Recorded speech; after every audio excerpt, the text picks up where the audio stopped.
Minutes past 8 here on Kiwi. Issues of the day with T-Radar this morning. Joining us out and about on the road. Good morning, T-Radar. Good morning, T-Radar. Good morning. Oh, sorry, there you are. Sorry. There you go. Yes, there we go. There's a lot of buttons to push these days. It's, They add a new button every morning. Yes, well, you're a little bit like John Key in a way, having to juggle a whole lot of new sort of buttons and devices. Oh, no offence, bro. No offence.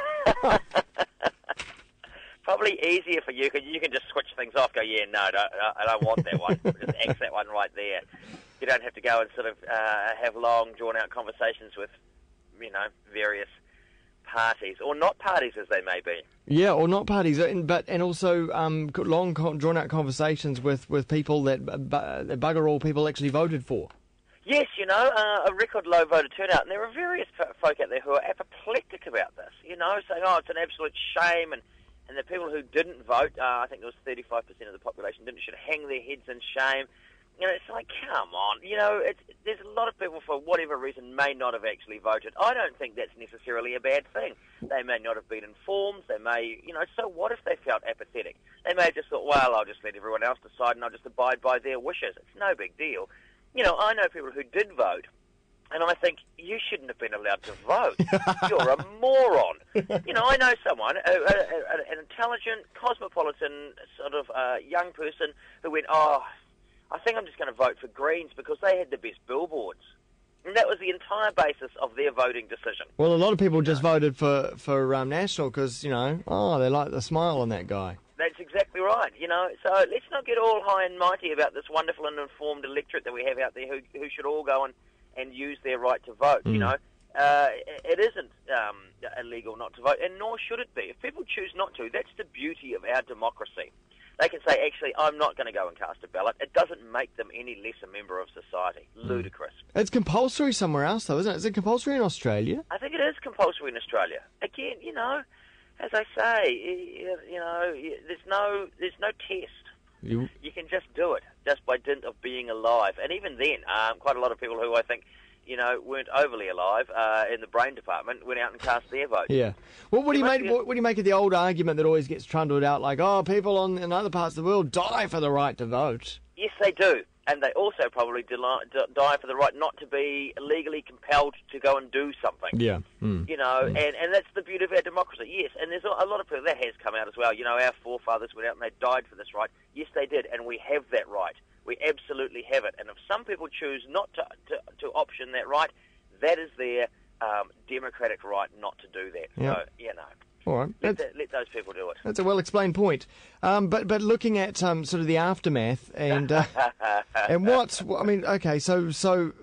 ACT may or may not exist as a party. What's going on there? Look, this is brilliant. For those people who did go out and either gave their vote to John Banks or party vote ACT to get the ACT party in, they've now come out and they said, look, that's a message. That's probably someone really angry going, hey, you can't say that. Look, they've now come out ACT and they've said, I think we need a rebranding and we probably need to change the party name and we need to have a look at where we are. So you're thinking, wait a second. So those people who voted for that brand, for those policies, for that sort of attitude behind ACT, which was, to begin with, sort of a very libertarian, small government approach, gay marriage, gay adoption, all of that sort of thing, now have as their champion the conservative John Banks, who is mooted having a conversation with Colin Craig from the Conservatives, who's a sort of a Christian creationist who, to be fair, isn't really all that all that sort of accepting of alternative lifestyles. And you think, you'd have to be pretty disappointed if you'd gone out and cast your vote for a party that's suddenly going to absolutely metamorphosise before your very eyes. Yeah, pretty strange, eh? Because they're on the same side of the political spectrum, but with very different views on those kind of libertarian stuff. Is that the best way to explain it? Pretty much it. Yeah, and Colin Craig is they got 2.8%. I think he spent about $1.5 million to get that. So he polled better than, Mana and the Alliance. I think he even polled better than the Maori Party. And he's a very, very odd fish. A sort of a multi-millionaire, but absolutely frugal. Bought all of his furniture off Trade Me and got a lot of it free, and eats budget brand sort of produce, which, I'm not saying that that's a bad thing, but, it's that kind of that odd sort of compulsion that some people who are very wealthy have to maintain this frugal lifestyle, which I imagine many people would say that's the kind of person we want in government. But I guess it's a sort of social policy. So it'll be interesting to see where they go next time. 2.8% this time, and if they're still around, they may well become that sort of, could they be the new ACT, the new sort of party on the right that gets a few votes and shores up the national majority? And if so, what would they be called, do you think? Well, I don't know. They could just join up with Winston. What was delightful about that was it, I don't know if it was you, maybe someone tweeted that they said that people who'd voted for New Zealand First in order to get Winston back and didn't realise that they'd also get all of these other people.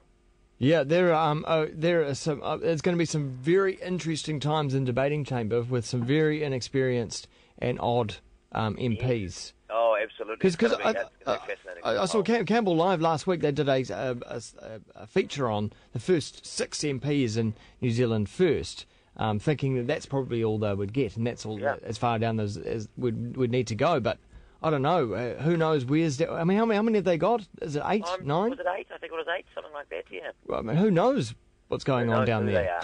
I'm a bit surprised if Winston knew who they were. Exactly. And you are. Welcome aboard. Yeah. But no, it's a fascinating lineup, and nice to see sort of a lot of glorious overreaction about things. My favourite one was, did you get it robo-called while you were? I didn't because I've cut the cord. Oh, you've cut the cord. You're totally mobile. I've a Skype phone. Skype phone. Yeah. You're very sophisticated, Wammo. Well, it's just I've cut out all those marketing calls, all the random calls at all hours of the night. I get nothing, in fact, now. And you're saving yourself a small fortune. Yes. Yes. Well, there was a woman. There was a lot of robocalls. I got robocalled by Paula Bennett, and I did listen to the entire thing, and was delighted to discover that apparently my hospital is now open longer with its A&E department than it had previously been. So not a wasted call. But a woman down in New Plymouth, she was robocalled by John Beggs. She was incensed at it's cyber terrorism, which I thought was a bit of an overreaction. Look, you can just hang up. And it is election time. You do expect this kind of thing. Yeah. Cyber terrorism, that's going a little bit far, isn't it? Yes, well, we've had a lot of that this week, and as I say, there's always someone who goes out and does something crazy on election day. A couple of years ago, it was the pilot trying to fly his plane into the Sky Tower. That's right. This year, it was the chap down in Wellington who set his car alight in Cuba Mall. Yeah, what was his point? He was against fractional banking. Oh, okay, yeah, yes. Sure. Yeah, aren't we all? Yes. Well, yeah, for those people who know what fractional banking is, you may or may not have an opinion on it. T-Radar? We'll speak again next week. We will. Thanks very much. All right. Cheers. It's now 20